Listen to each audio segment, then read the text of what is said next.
Hello, mountain bikers. Welcome to episode 2 of Vital MTB's The Inside Line podcast. We are overwhelmed by the reception and the kind words you've all had for episode 1 with Eliot Jackson. We really appreciate the support and the excitement you have for what we're doing over here. With that said, we'll be launching new episodes every other Wednesday, so we hope you look forward to tuning in while at work or on the trail or on the road. We'd like to do one every week, but we want quality over quantity, and we would hate to commit to something that we couldn't deliver. So we're going every other week for now, and so that'll be every other Wednesday. I'm excited about episode 2. I actually have 4 other interviews in the queue with some of our industry personalities that are waiting to be broadcast, but I felt like the interview I did with Brian Lopes last week needed to be bumped up to the top spot. The topics were a little more time sensitive, and I sat down with Brian last week and we had a great discussion about some of his history, the heyday of mountain biking, his move to Ellsworth, and why it seems like all of you just love to hate on him in the comments on the internet. Sit back, grab the popcorn, and enjoy. I learned a lot more about Brian Lopes than I knew before, and I hope you do too. This Vital MTB Inside Line podcast is brought to you by Jensen USA. Shop for great deals and get professional advice on your favorite mountain bikes, components, and riding gear. Over 2 million happy cyclists served since 1994. Visit jensenusa.com and keep pedaling. Maxxis Tires. Where the rubber meets the dirt, Maxxis makes no compromise tires for any rider, any trail, anytime. Speak up in there again. Just make sure it's working. Yo, yo, yo. Spomer in the house. All right, welcome once again to Vital MTB's The Inside Line podcast. Today we're here with two-wheeled racing legend, Flying Brian Lopes. I want to say it like the Supercross announcer where it's like, Flying Brian Lopes. I can't even get my voice that high, but every time I say Flying Brian Lopes, I want to say that. But I want the audience to know and be clear that before we get into it, Brian, can you confirm that you're wearing a shirt? Definitely wearing a shirt and a jacket right now. It's a little bit cold. We're outside here at Peddler's Fork. All right, good. Well, thanks for meeting up. When the Ellsworth press release dropped, I was surprised to see your hair so long. When did you start doing that? Have you ever had long hair before? I have. You should know this, dude. You've been in the industry long enough. I had my hair was this long. Back when I was on Mongoose, I believe. It was? Yeah. You were always kind of business cut, you know? Like that's a little flair, like the SoCal flair, right? Yeah. I had a long hair for just a short amount of time. Yeah. Are you going big this time, or you just? I mean, you don't remember, dude? I had it was long, and then actually 1 year at Worlds, before I went to Worlds, I got my hair done in cornrows. That might have been before me. I'm kind of like 02, 03-ish at best. Yeah, maybe. Like dabbled in 01. So, cool. I'm giving you. I thought you had a little bit more history in you. Bring it on. All right, so it took us a few tries to meet up. We'd schedule some times, it'd fall through, and so why were you ducking me on this interview the whole time? Dude, really? I can't even believe you want to bring that up. I was ducking you. Hey, Lopes, bro, can we reschedule, man? I got some stuff that came up. It's true. It was all my fault. Brian was down, and it took me a few tries. Scared to drive in the rain, drive all the way to the OC. And now, look, I'm meeting you. And it's sick. Yeah, I appreciate it. I did to drive 45 minutes instead of 3.5 hours. Right. So that's awesome. So, yeah, where are we? Give us a little... Yeah, we're visuals to where we're at. Yeah, we're at Peddler's Fork in Calabasas. It's pretty sick. Yeah. Robbie Schaefer, owner of this place. Just went for a mountain bike ride with him and figured this would be a sick spot for us to meet up, have some lunch, and get this thing done. Yeah. Did you just stumble across this place randomly, or did... Yeah, I actually did. I stumbled across this place a few years ago. I was heading up to Castillo Ranch with... the motocross kids. We were going up there to do some training, and it was nighttime, and we were hungry, and we just pulled off the exit here and ended up here, and I was like, dude, this place is sick. Like, how come I've never heard of it? Did you have a phone to find it or something, or you just randomly pulled over? No, just randomly pulled out. It's right off the freeway, yeah, right? So just randomly pulled in, and then So then I came back actually last year, heading to Sea Otter. Came back for lunch on my way up to Sea Otter. Ended up meeting Robbie, the owner. He's been into bikes forever. He's like a lot of history. Just kind of met him, and then And now anytime I'm in this area, I come back. Yeah, cool. Yeah, it's a pretty sweet place. Cool little bike shop. Since you can't see it, there's a little bike shop, mechanic zone. There's a coffee shop and a full restaurant. We're outside under the sky, under the heaters. Yeah. Babbling brook in the background. Pretty cool. Good food. Yeah. Good coffee. And you got to ride in cool before the rain shop. Comes again.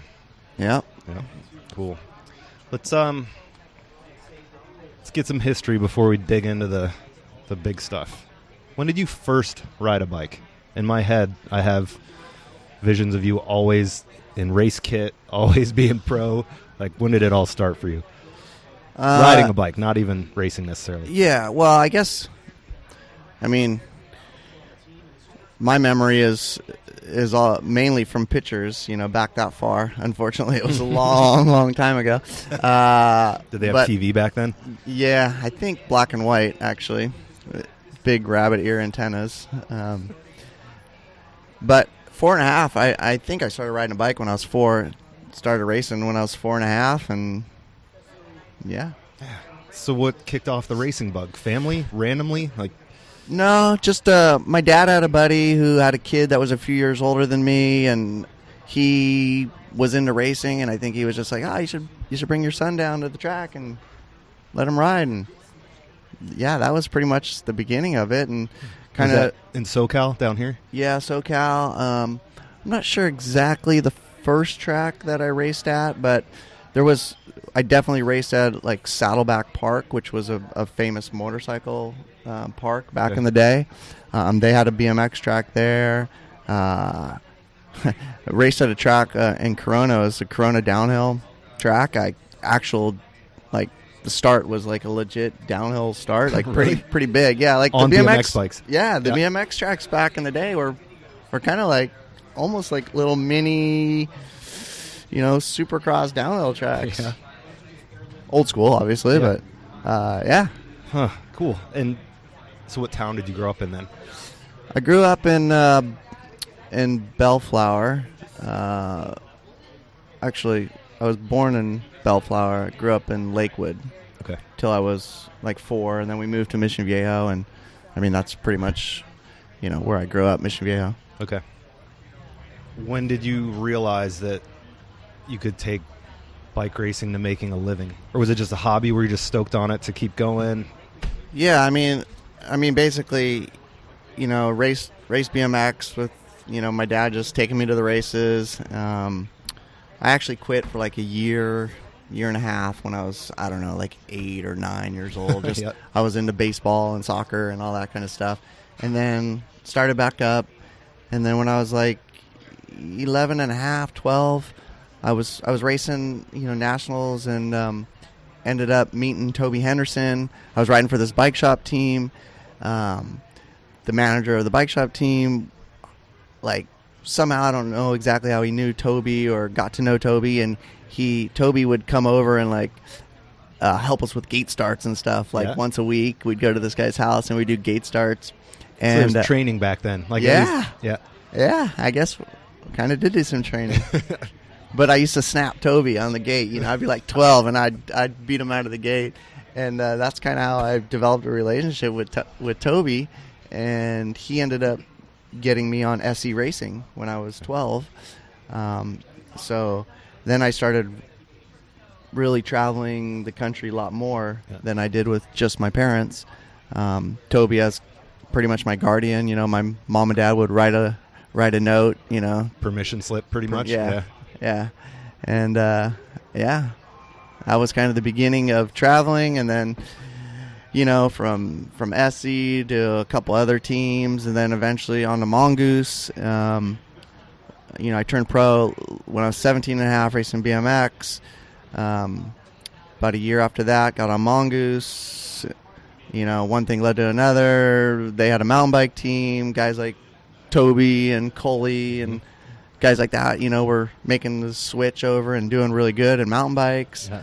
So since Mongoose had a team, I hit up a couple races, and that was the start of it. Yeah. So it didn't feel foreign to you to go from a BMX track to, looser, more raw mountain bike stuff?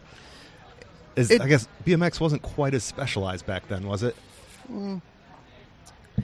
Yeah, I mean, BMX back in the day, we were at least we had knobby tires on our bikes. Nowadays they're just like slicks and clips.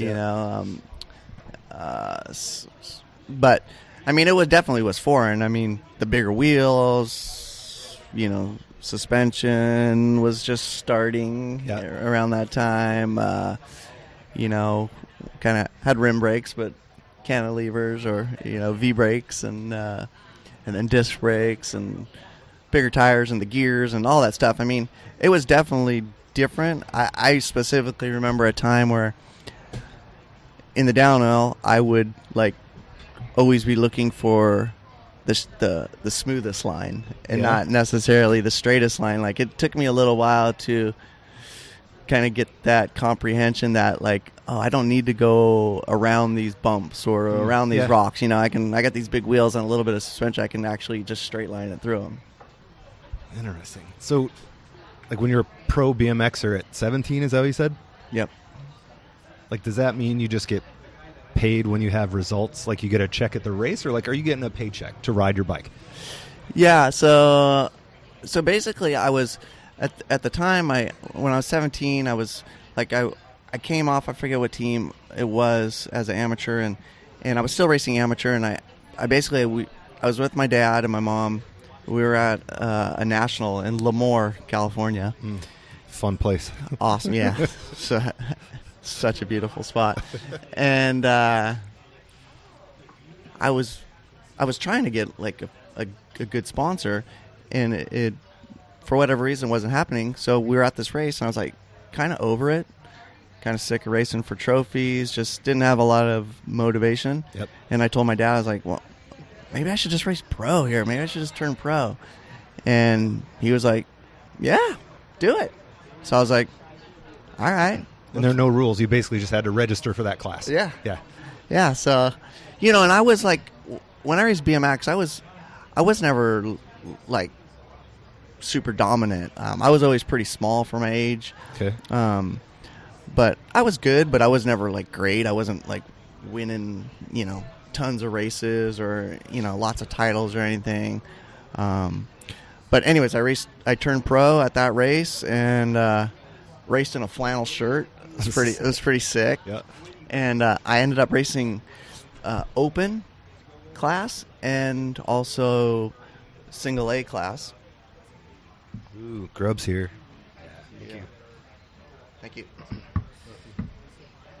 And basically, the open class is there's single A and double A in BMX, and I think back then, once you made a certain amount of money in single A, then you would move up to double A. But if you wanted to race the open class, you could race. It was basically a combination of A pros, just a free for all. Yeah, double A's, single A's all together. It's another class to race. Okay.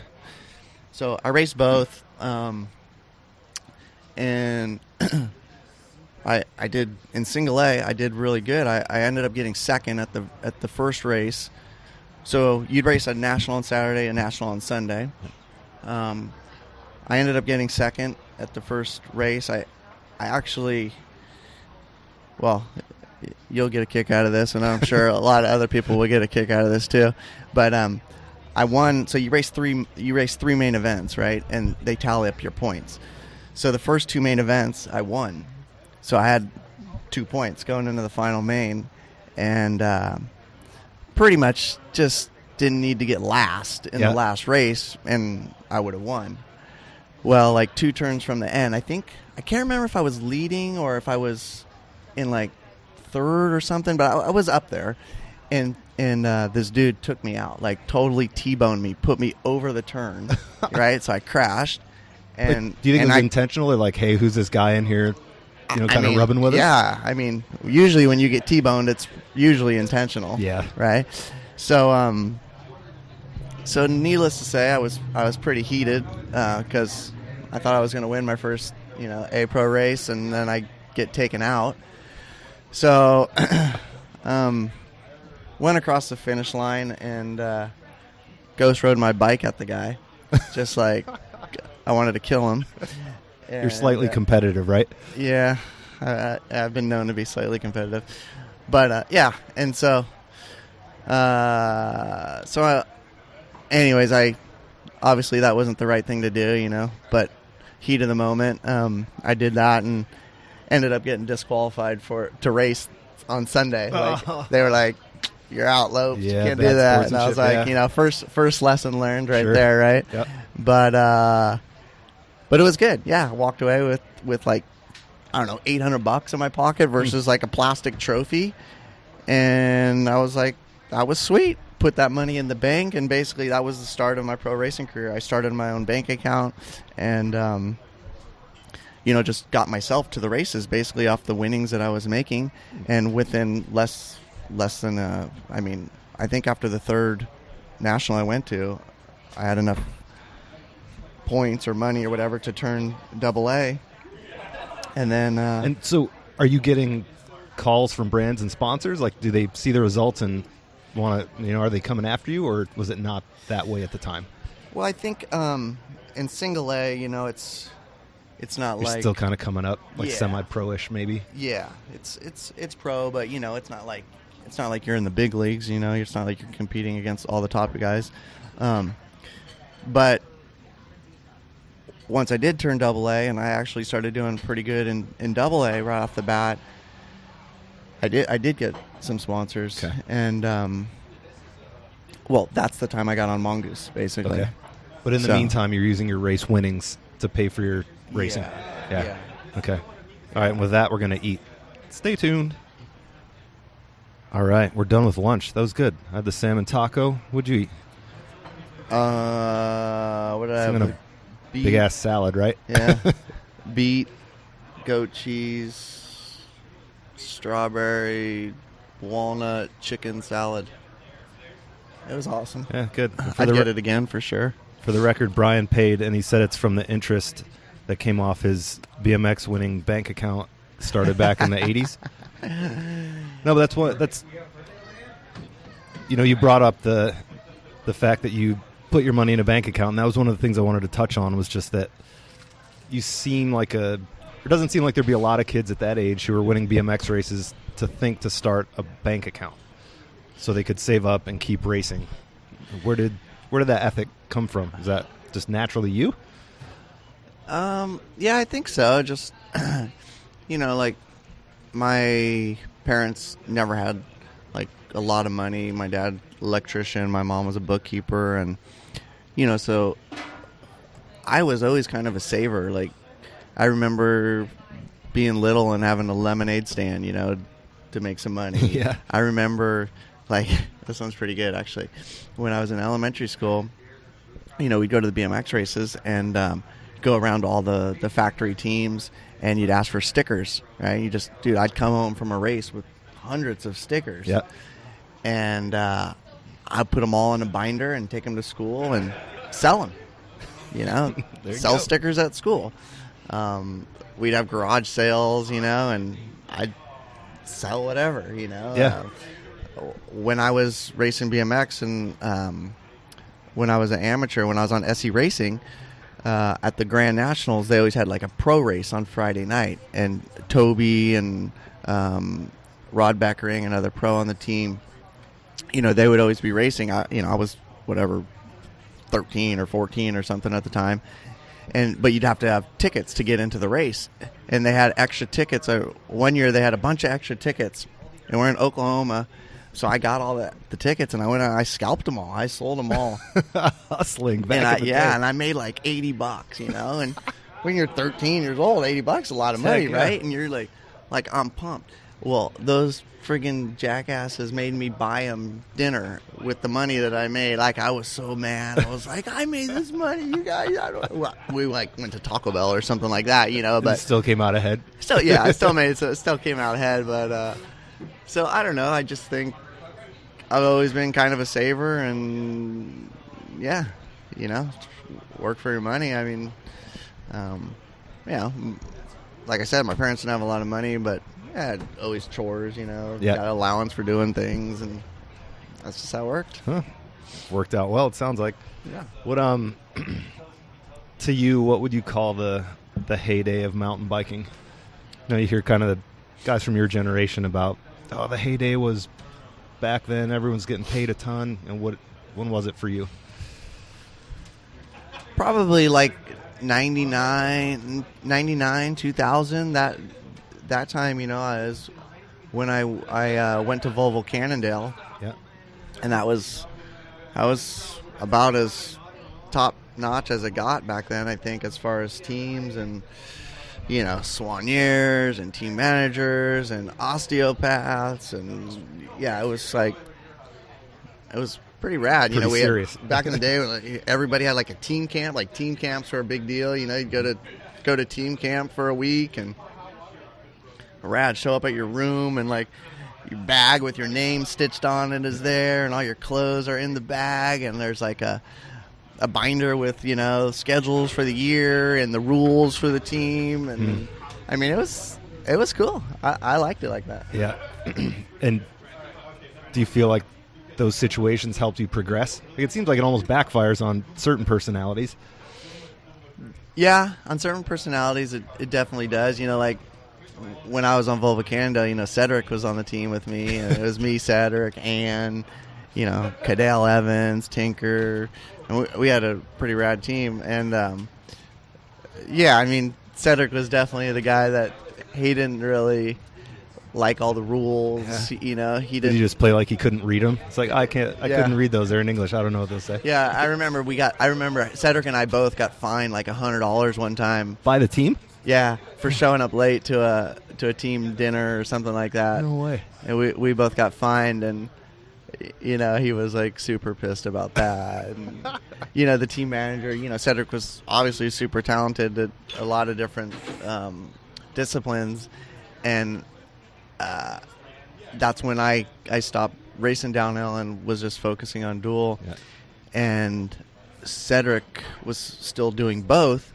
And the team manager, Charlie Livermore, he was like, he wanted Cedric to just focus on downhill and not do both.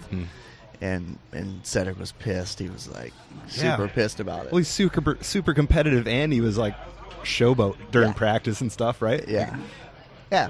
So like he was the kind of guy, like when people wanted him to be serious and do, that wasn't Cedric. Cedric needs to be himself. Yeah. If this is tacky, just brush me off. But like, what kind of money were you making back then? Like, everyone hears rumors of like, a top 50 downhill guy was making $60,000 a year. Like, is that true? I mean, I don't know top 50 guys. I don't know what those guys were making, but in those years of Volvo Cannondale, yeah. I mean, we had good bonuses, good good salary. We didn't have a lot of our own individual sponsors because the team kind of controlled most stuff. I think I had like Oakley, and I think I had Alpine Star for shoes, and maybe a couple small ones, but under their umbrella you get all that stuff. But but I mean, I was doing pretty good. Like probably with bonuses and everything, over 300. To ride bikes. So sick. Yeah. So, and I mean, at the time, during those couple years I was on Cannondale, I was winning a lot. Like, for sure, almost every dual race. Mm-hmm. So, I was making a lot on individual races, and then overall, world championship stuff and overall bonuses. So, your performance obviously helped that. Yeah. That kind of money, but still, it was there. Yeah. Will it ever go back to that, you think? Again, total rumor speculation, but you hear about what some modern guys are asking for, and, are they getting it? I have no idea, but it seems like there's a couple nibbling on money like that. Yeah, I mean, you probably would know better than me. Just I'm not super in touch with, that downhill race scene, just not being there all the time. But, I obviously I hear talk of certain people every once in a while. I'm not really too much in the whole gossip scene, but yeah, I mean, the numbers I heard Gwynn was making was like, wow, hats off to him. If he can get that, that's awesome. For sure. And then I heard like Troy Brosnan was making some good money going to Canyon, and so I mean, hey, those guys. The shit they do is gnarly. Like, they're on the edge of a lot of danger. So, I think it's great. I mean, some people probably get bummed. I think it's cool that those guys, I mean, it only helps everybody. What sucks is when the guys start doing stuff for nothing, right? And it just kind of brings everybody else down when guys are like, oh, I'll ride that for nothing. You're like, awesome. Then it makes it harder for everyone else to get a piece. Yeah, fair enough. Looking back over your career, do you ever feel like you made any bad decisions or bad deals, like kind of wish you hadn't? Like sponsorship deals? Yeah, I guess. Like, it seems like you when you were doing well, it seems like you capitalized well. But was there any time where you're just like, I wish I hadn't done that or gone down a different road or something? I don't know. I mean, nothing major, stands out for me. I mean, no. Yeah. Not one to regret much? No, I don't regret much. I mean, it's been an awesome run. I can't complain about anything. Yeah, for sure. All right, let's get into Ellsworth, your deal. It seemed like the news of you on Ellsworth, it brought out like this paparazzi like microscope on your life. Like, everyone has a freaking opinion on you, and it seems like, in terms of comments, internet comments, I'm not saying there's any validity. Half of them, more than half, just seem ludicrous to me. But why do you think that is? Why can't you catch a break? It's like you double park someone like 200 years ago, and no one will let you off the hook for that. Like, right. Why is that? And do you even pay attention to any of it? Well, obviously I hear stuff. I'm not one to go on and read comments of all these people, what they say. I read the comments that people write on my social media. Yeah. Those are the ones that, I respond to and that I care about. I don't really care about the people that are forming their opinion off of something that they read or something that they heard somebody else say. Yeah. Are the comments on your social media, are they like, do you ever have trolls on it? Are people generally cooler when it's on your account? Yeah, I think so. Like, I mean, I think from the news with Ellsworth, I had a lot of really good response. There might have been a few on there like that weren't super positive, but I would say 95% of them were good and positive. So, that's kind of what I look at. I mean, on Vital, I was surprised at kind of what came out. Everyone, we always joke like, hey, we got 4 comments, sick. But, on your Ellsworth news, like, there's a fair amount of comments, and a ton of it was shit talk. Yeah. But then there's also guys backing you up too. So, well, here's the one thing, right? I feel like people just like to talk shit, for one, and whatever. I don't know if those people just they've just trying to be heard, trying to make a name for themselves, trying to be heard, or just whatever, just like to talk shit, have nothing better to do.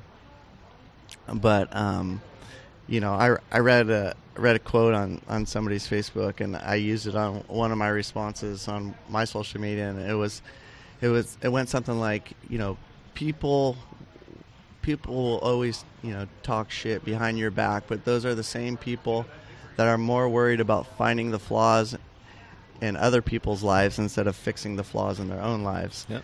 And I thought, I really like that comment, because people just yeah. Well, People like to complain more than they like to give praise. How many people come into this restaurant and go like, dude, the food was excellent, the salad was unbelievable, probably, but if, they didn't like something, they would complain You'll about it. You'll hear about right? it, yeah. More. So I just think in general, people are more accustomed to talking shit or complaining about stuff that they don't like or whatever than they are about giving positive comments. So with that being said, if there's, 10,000 people that, listen to this, and that'd be sick, 10,000. Yeah. I don't know. I'm just throwing these numbers out, right? Like if 10,000 people listen to this and, I don't know, 200 people comment on them and 175 of those comments are negative. All right. So what about, the other 9,000 something people that listen to the... Yep. Like they probably didn't have a problem with it or probably thought it was good, Like, those are the people that they spent their time listening to this and, now it's on to the next thing, right? They don't need to spend another half hour on here talking shit on what they didn't like or something. So fair enough. One of the comments I thought was interesting. It was basically someone brought up the idea of hold on a second. Yeah, sure. The double parking thing. Like, are we gonna clear it up? All right. Yeah. Like I don't care. Like, my yard, so if people want to keep bringing up stuff like, I mean, hey, you're right in there, bro. You started the whole interview with, do you have a shirt on? Yep. I keep the momentum going, right? With the hate. But I don't care about that kind of stuff at all. And to me, the double parking thing, like, who hasn't parked kooky in their life before? Well, let's just clear that up. All right. So whoever it was took a picture of my van at Downeyville one year, double parked. Okay. So if you ever raced at Downeyville and stayed in one of the few places to stay there, you know that parking is very slim. Okay. And Mark Weir was parked in one spot, and we used his car to shuttle. So I saved his spot for him because the guy that was shuttling in his car was coming back to our hotel. And, of course, somebody took a picture of it and put it on there. Yeah. So it was a Weir-approved maneuver at Downeyville, which makes it okay, right? Yeah. As far as I'm concerned, it's, Weir's the mayor of Downeyville, so he okayed it. But that's good cool. To clear that up. Yeah. All right. That's cool. If that's what people want to remember about me, that's awesome. And the shirt thing, again, come on. It's hot at races, man. Fuck, I know. It's like, oh my God. Are you supposed to, keep your shirt on if you're at the beach? I mean, do you surf with the shirt on? When it's... No, I have a wetsuit, but I'm super hairy, so if I don't have something on, I'm going to have wax in my chest hair and back hair probably, so... But, the people that talk about that are probably, fat and out of shape and don't ever want to take their shirt off anyways because they're embarrassed, so... There you go. Whatever. All right, so one of the comments, which I thought was interesting, it's not a hate comment, I just think it's an interesting question. Why would a brand look to sponsor, an older, more accomplished rider than a young up-and-comer? Like what do you think you bring to Ellsworth? Why do you think they're into working with you compared to, the new kid putting out Instagram videos or something? Well, the question I would say to that person is, you own this restaurant here at Peddler's Fork and you need to hire a new chef. Is it bad to hire the guy who's been a chef at some great restaurant for the last 20 years and has tons of experience, or is it best to hire the guy who's just getting out of school? I have no problem with if there's some young up and coming kids. I hope that we can hire some fresh talent, but my position is not just as a racer. Right. So I think obviously I have a lot of years of experience and a lot of knowledge from all the different disciplines I've raced and just, being in the industry for basically 40 years. So, I think that's the reason, really. I mean, cool. How did the move to Ellsworth come about? Like, were you speaking to anyone else? You know, and you were on Intense prior to that. Like, how did all that shake out? Yeah, I was on Intense prior to that, and basically, you know, it was just a timing thing. I think, you know, with Intense, they were looking to shift their focus towards a full downhill race program, and that's kind of where they wanted to kind of put all their eggs. So, you know, that left me with having to find a new place to go. And I was talking to a couple different companies, and Ellsworth was, you know, had a lot of good opportunities.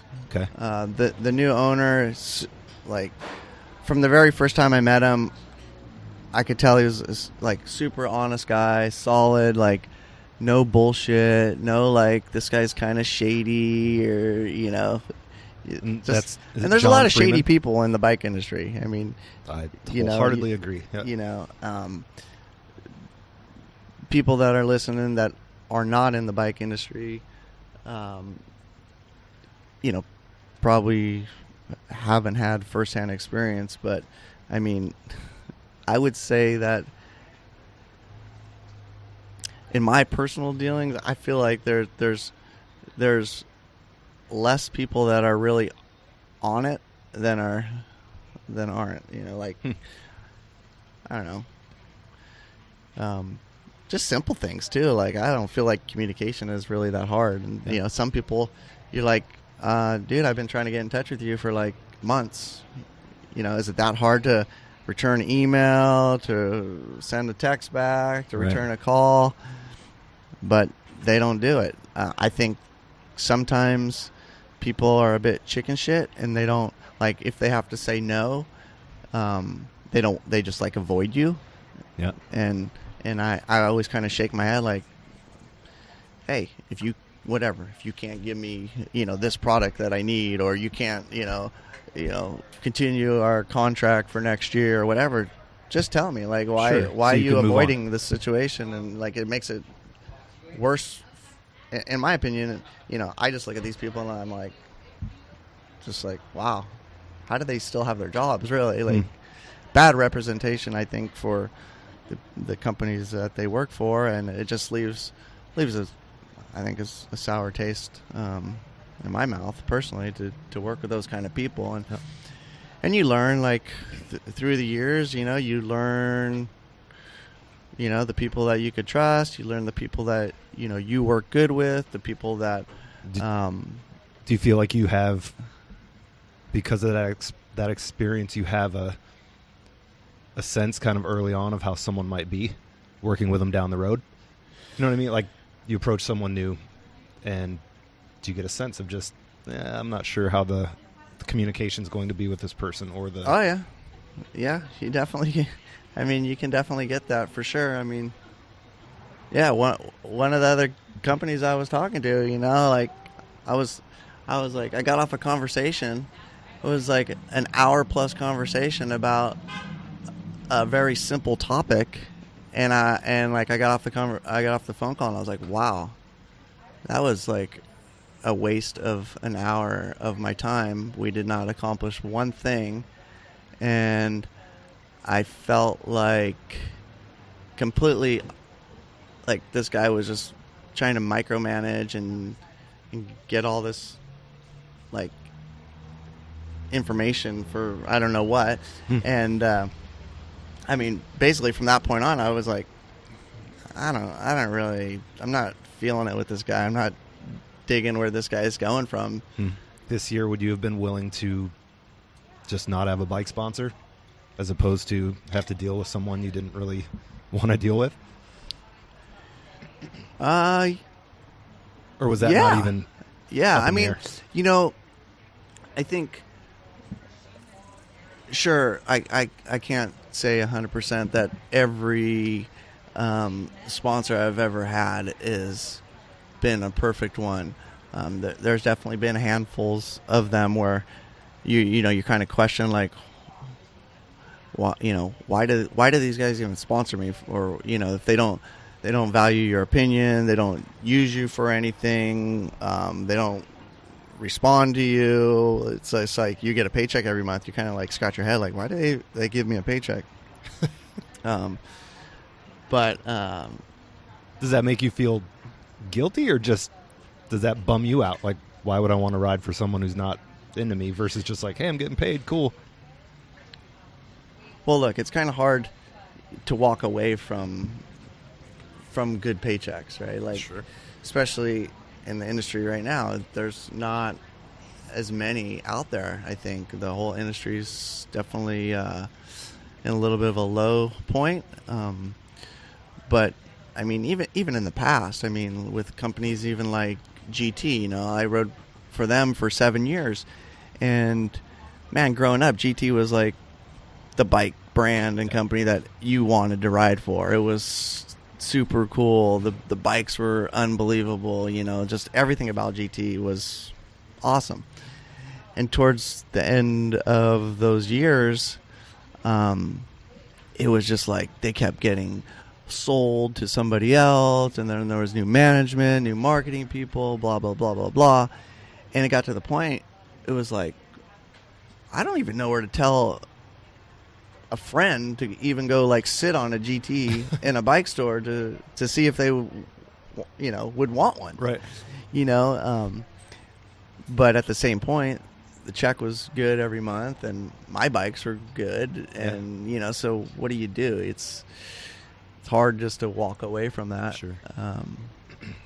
But I always try to align myself with people that I like, people that I think I get along with, or, you know, companies that I think make good stuff, or that I'm going to be able to, you know, look, I never would have left GT if things would have continued how they were in the first 3 or 4 years of that relationship.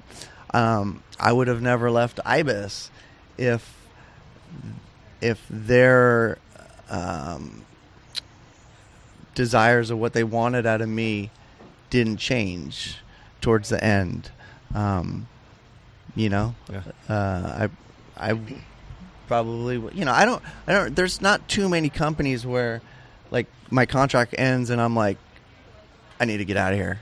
Yeah. You know, there is a couple where I'm like, I don't like this product. I can't keep running it. It's just not good. Getting to Ellsworth then,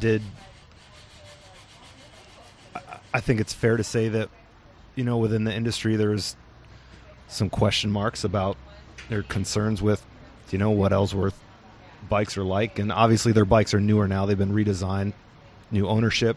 Mm-hmm. But were you ever hesitant to go to Ellsworth? It almost seems like a year or two ago it would have been a taboo thing to do. You know? Right. Well, yeah. I mean, so I didn't know much about. Obviously, I knew of the company Ellsworth. They've been around for, you know, over 20 years. So I knew the name. I didn't know much about. I never met Tony Ellsworth before. I didn't know their history as far as, you know, what their bikes were rode like, or, you know, what their business dealings were like. I didn't really know any of that. When I started talking to them, I tried to do a little research, right, on companies I'm talking to. Sure. And at that time, obviously, I learned quite a bit of what Ellsworth was like. So with that, yeah, I definitely had some questions, some concerns. And I think as I tested the bikes, as I met the people that worked there, I saw potential. I saw a lot of room for growth. I liked the bikes. I liked the people. Again, it's a local company, so it's always easy for me to deal with local companies. And, you know, I started basically just weighing it all out. Like, okay, this is a positive. I see, you know, I see this as a positive. I see this as a positive. Okay, this is a negative. And, you know, at some point you just gotta weigh out the positives and the negatives. And at the end of the day, I was like, this could be a little bit of challenge, but I'm always up for a challenge. Sure. And I see a lot of potential for growth here, and I think I can help that. You know, if I go ride for a company, I don't know, like Specialized or GT or something, you know, let's hypothetically say, Sure. you know, those guys asked me to be on their team. Like, what can I really do to make an impact in those companies? It's going to be a lot harder than it is with a company like Ellsworth. And yeah, I like for sure, I like to have an impact. I like to try to help people grow. And, you know, no matter what the product is, if I help, whatever, develop a tire or a knee pad or anything, and then you see it out on the trail or people talking good about it or sales are good with that product, it's a good feeling, right? That you had something to do with it. So rather than just being a name on a roster kind of thing. Yeah. It sounds like you feel like you can at least, you understand their history, but do you feel like you can get behind the brand where it is now and kind of believe in what you're doing with them? Yeah. Rather than just hopping on and taking a paycheck, right? Yeah. Look, I mean, you know, I asked Jonathan, the new owner of Ellsworth, who, for those that don't know, a guy named Jonathan Freeman is 100% owner of Ellsworth. He's been, he bought the company a year ago, and he's a smart businessman. So he's the one ultimately making all the decisions. Tony Ellsworth is still involved with the company as a designer, but Jonathan is sole owner of the company. So I asked Jonathan, I'm like, hey, what are like the, you know, what are the things that, you know, people like talk the most crap about Ellsworth, or, you know, they don't like about Ellsworth or whatever, you know, and you know, one of the things was like, oh yeah, people always say, you know, the rocker arms are ugly because they're big and blah, blah, blah. Mm-hmm. Fair enough, you know, I mean, if you don't like the way something looks, you know, that's your opinion. And, but the new bikes, the rocker arms are a lot smaller than all the old ones. I think the new bikes look really good. They actually have a lot of little things that I honestly never thought of that I think make a big difference in the ride quality of the bike. I mean, little things. What? Like, you know, like the rear axle of the bike, for instance. It's like hexagon shaped, right? And you'd think like, I wonder why nobody else does that. And it really adds torsional stiffness to the rear axle of the bike. And the same thing with the upper shock mount. It's also hexagon shaped. So you get no twisting of these little things. You know, the pivots are big bearings. So just like little things like that where you're like, I've never really seen anybody else do that. I wonder why. And the rear end of that bike is super stiff. So I think people, whatever your feelings are of Ellsworth in the past, I think if you try this new Rogue 40 or 60, I think you'll be surprised. I was surprised. You know, I honestly didn't know what to think of how the bike was going to ride when I rode it, and I was like pretty shocked. And the more I ride it, the more I'm pumped on how good it rides. Cool. So, what do you plan to accomplish this year? Goals, like not necessarily just race stuff, but you know, what are you looking to do this year? I mean, are you even going to race? Yeah, I'll do some races. Yeah. I'll probably always do some races. You know, I just pick and choose the ones that make sense, or, you know, like I'm 45 years old. I don't have any, you know, any expectations of going to a EWS race and winning. You know, so. Yeah, so I'll do some races for sure. You know, be involved with a lot more of the testing and the feedback. Some speccing of the bikes. Like it's Ellsworth is a small company. There's not very many people that really work there. So I think everybody kind of has to wear a number of different hats. So, and I like it, like, of course I like riding my bike the most, but I do like the business side of things, and I like learning and understanding how other things work. I just think it gives you a good perspective on everything, why things are done certain ways. And Jonathan, like I said, he's really smart, master's in business from UCLA. At the beginning of my conversations with Jonathan, some of the stuff he was like throwing on the table for me, I was like, dude, you got to explain this to me like in like a little bit more,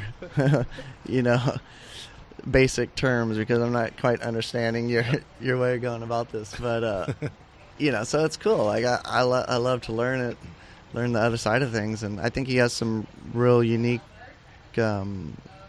ideas and ways of hopefully growing Ellsworth. 3 people you admire and why? 3 people I admire and why. Let me think about this. Ones that come to mind.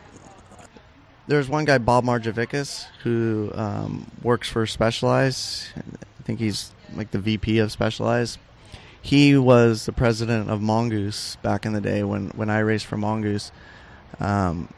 He's one guy that I've always admired and looked up to. He's always kind of led me in the right direction business-wise within the bike industry. If I ever have a question about anything business-related in the bike industry, he's my go-to guy. He's just like a wealth of knowledge, and him and his wife have always been really nice to me and open their house and everything to me. So dating as far back as when I was like 17 till even just like a couple weeks ago, I called him and checked in with him. So cool. And he's a super intelligent person that I admire in the bike industry. Who else? Well, Hans Ray for sure is another one that I admire. He's been around the sport, longer than me, the mountain bike sport, longer than me. Still running it. And he's still running it. And, and he's still killing it. I just did a trip with him in August last year to Italy. And, like, within a matter of, like, 2 weeks, he sent me, like, 2 covers that I got from that trip alone. I'm like, nice. Dude, he's just a machine. Yeah. He's a media machine. And, not only that, but he's a really good friend of mine, and somebody also that I kind of like go to when I need advice or just any words of wisdom within the bike industry. He's just a solid guy. He has good way of looking at things. And even in my racing career, like I remember as far back when I first started going to Europe, I hated going to Europe. Didn't like the food, didn't like the weather, not speaking the languages, all that stuff. And I think mentally I was just kind of over it, And I remember him one time, he's like, Brian, dude, don't worry about all that shit. You just need to go there and, just and just race. Everybody has to deal with the same thing. Just go there and like it and learn to live with it, because it's not going away. It's not changing. I'm like, fuck, he's right, and yeah, so I don't know. Most of the guys that I look up to and admire the most are probably older people, just because they have a lot of firsthand experience and knowledge. But God, a third one, and Petey's somebody I definitely have always admired and looked up to. Just a great all around person, Petey's the kind of guy he's always fun to be around. He's always smiling. He's always having a good time. It doesn't seem like he ever has a bad day. I know he has to, but just that way. We were on GT together for a year or a couple years, and Yeah, he's just a good dude. And You have a huge smile on your face talking about him, so that's pretty Yeah. sweet too. yeah. Cool. Yeah. But what else? Energy drink sponsors? Yeah, did you ever get approached by an energy drink to ride for him? No. No, kind of too early in the window. Would you? Well, This is my personal agenda. I'm just curious about all that stuff right now. I never really pursued an energy drink sponsor, just because I never was into drinking those drinks. So that was always for me like a big thing. If I'm not really that into it, why do I want to pursue it? With that being said, I do appreciate like companies like Red Bull, all they do for our sport. Mm-hmm. I think they do a tremendous amount for mountain biking in general. So, Yep. and they do a tremendous amount for a lot of athletes. So, I mean, and I drink a Red Bull every once in a while. So yeah. I mean, I guess I would. Yeah, if Red Bull wanted to sponsor me, yeah, I would for sure jump on it. There you go. Are you listening? Hello, Red Bull. Cool. Hey. Earth to Red Bull. Dude, we've reached the hour mark. Does it feel like we've talked for an hour? You're probably like, yeah, it feels like 2. No, I thought you were actually going to ask me like Ooh. some harder questions. Harder? Maybe what? like I asked, why do you get heckled so much? What do you think? It's a pretty rough one. All right, give me a hard question. I you don't want to know. answer Like, then. I don't know. I don't know. If you could ask yourself one question right now, what would it be? Shoot, dude, I have no freaking clue. Come on, what's a harder question? Like, what did you think I was going to ask? Well, I don't know. Like, There's ask me some stuff I feel like borders on no one's business. Uh, And, like, it's not fair to bring that stuff up, I don't think. See, I think there's a bit of a misconception with me too. Like, I'm, dude. Like, I don't get my feelings hurt very easy. So, Yeah. you could ask me whatever, and like, even if I was like, oh, fucking, I don't know. Let's just say you did something like, where I thought, oh, fucking Sponer's a dick. Like, dude, in a couple weeks' time, I would be over it. Right? Have I ever done anything that you thought I was a dick? Nah. Okay, good. I mean, honestly, I don't really hold grudges against people for very long, right? Like, Yeah. even in my days of racing, like, there was only 1 or 2 people where, like, you're like, didn't like them for a while because of how they raced or whatever. But I mean, Guido and Wade? Like, come on, who? yeah, Guido. Yeah, but like, Guido's a perfect example. Like, when I raced, like, he just did some moves that you're like, you didn't like how he raced, right? Yeah, Because you got of shoot. those certain moves. Yeah.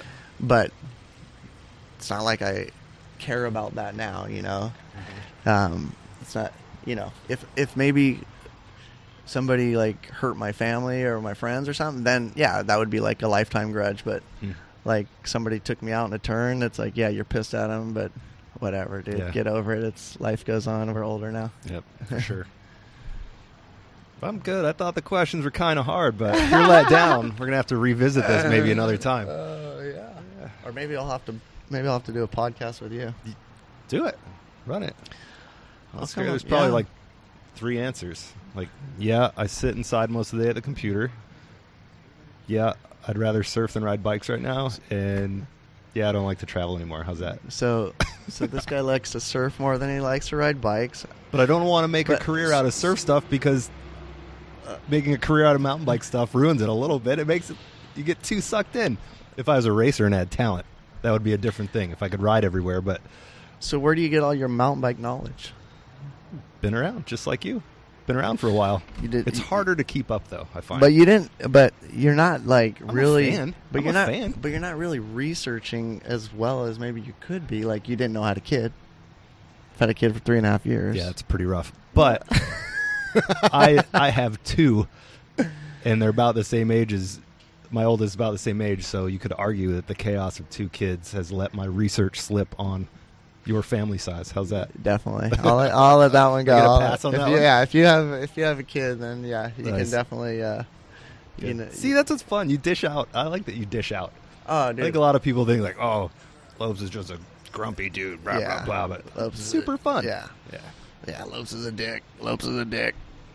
But I don't know like, why people have that attitude. Like, you're competitive and you say what you think, but it's just people hold on to it, and I don't know why. It's that kind of thing. Like, it doesn't seem like you can catch a break out of it. Yeah. Oh, it's good. Keeps people talking, right?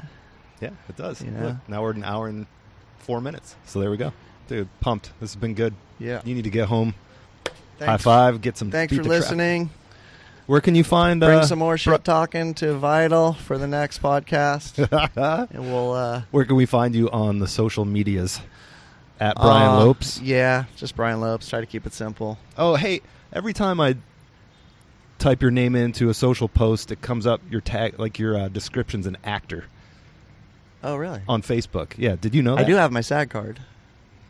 There you go. Is that something Hans taught you? No, I actually had my SAG card before Hans. I did a McDonald's commercial when I was like 12. Did you really? Yeah. BMX? Yeah. Huh. What'd that pay?